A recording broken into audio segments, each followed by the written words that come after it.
وہ کیا کسی نے کہا تھا، دوپہر کو سلا دیتی ہے بچوں کو وہ اس ڈر سے گلی میں پھر کھلونے بیچنے والا نہ آ جائے۔ کبھی ہم نے ان لوگوں کے درد کو بھی سمجھا؟ ہم نے کبھی سیرت کے ان پہلوؤں پہ بھی غور کیا؟ آج ہم اپنی بیٹی کی شادی کرتے ہیں تو اس کا جہیز چارپائیوں پہ بچھا دیتے ہیں، اور ہمارے دیہاتوں میں رواج ہے کہ خاتون کو کہتے ہیں کہ جاؤ پورے محلے میں، پوری بستی میں جا کے ڈھنڈورا دے دو کہ بیٹی کا جہیز دیکھ جائے۔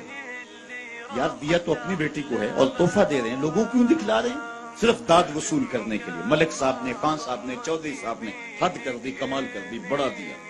اپنی بیٹی کا گھر بھر دیا۔ یار تم نے تو داد وصول کر لی،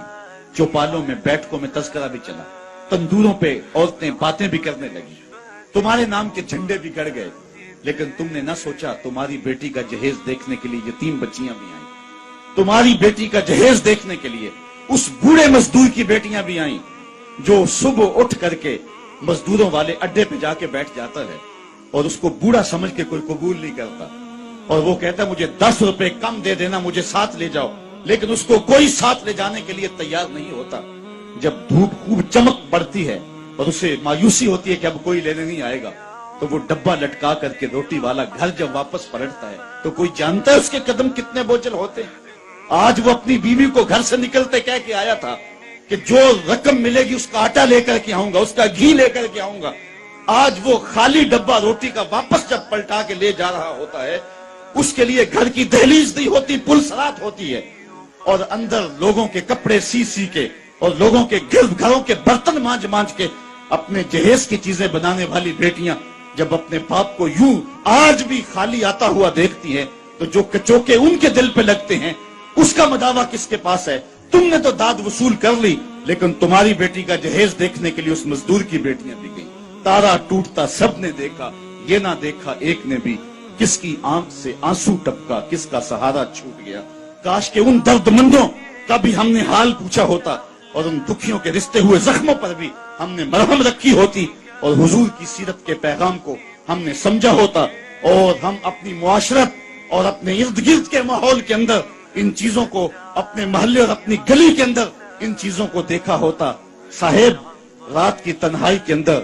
غریب کے گھر میں جا کے جو ہے وہ پیسے پھینک آنا، یہ بہت مشکل کام ہے، اس سے معاشرے میں داد نہیں ملتی ہے، لوگ جو ہے وہ اخبارات میں اشتہار نہیں چھپاتے ہیں، یہ مشکل کام ہے، اس لیے انسان اس مشکل گھاٹی نہیں چڑھتا ہے۔ اللہ تعالیٰ سورۃ البلد میں ارشاد فرمایا فَلَقْتَحَمَ الْعَقَبَةَ وَمَا أَدْرَاكَ مَا الْعَقَبَةُ فَكُّ رَقَبَةٍ، اللہ اکبر، او اطعام فی یوم ذی مسغبہ، یہ مشکل گھاٹی ہے، کسی پھنسے ہوئے کی گردن چھڑانا ہے، کسی لاچار کے کام آنا ہے، کسی دکھی کے کام آنا ہے۔ میرے اور آپ کے آقا و مولا حضور ختمی المرتبت صلی اللہ علیہ وآلہ وسلم عید پڑھنے جا رہے ہیں، راستے کے اندر ایک یتیم بلکتا بچہ دیکھا، حضور رک گئے، سر پہ شفقت کا ہاتھ رکھا، پوچھا بیٹے آج عید کا دن ہے تم رو رہے ہو؟ کہا میرا باپ فلاں غزوے میں شہید ہو گیا، میری ماں کا سایہ بھی سر پہ نہیں، بھری دنیا میں یہاں میرا کوئی نہیں ہے، دیوار کے ساتھ لگ کے بلک رہا ہے، عیدگاہ میں انتظار ہو رہا ہے، ہزاروں لوگ منتظر ہیں۔ آقا کریم نے دل جوئی یتیم کو، یتیم کی دل جوئی کو اتنا مقدم سمجھا کہ اس کو لے کے واپس گھر آئے اور آ کے کہا کہ اس کو لباس دیا جائے، اس کو کھانا کھلایا جائے، اور اس کو جیسا حسنین کریمین کو لباس دیا گیا تھا ایسا اس بچے کو پہنایا گیا، کھانا کھلایا گیا۔ حضور نے احساس محرومی دور کرنے کے لیے مزید اس کے سر پہ شفقت بھرا ہاتھ رکھا اور مسکراتے ہوئے فرمایا کیا بیٹا تو اس بات کو پسند نہیں کرتا کہ محمد تیرا باپ لگے، عائشہ تیری ماں لگے اور فاطمہ تیری باجی لگے؟ اس نے کہا یہ رشتے مل جائیں تو اور کیا چاہیے؟ کہا آج کے بعد یہ تیرے رشتے ٹھہرے۔ ایک انگلی سے حسنین کو لگایا ہے، ایک انگلی سے وہ یتیم بچہ ہے۔ حضور عیدگاہ کی طرف بڑھ رہے ہیں، اور بھی بچے اپنے ماں باپ کے ساتھ جا رہے ہیں۔ یہ یتیم زبان حال سے کہتا ہے تھا تو یتیم، لیکن یتیمی کا مزہ آ گیا، مصطفیٰ کی انگلی تھام کے جا رہا۔ تو حضور علیہ السلام کی سیرت جب نسل نو کے سامنے رکھیں،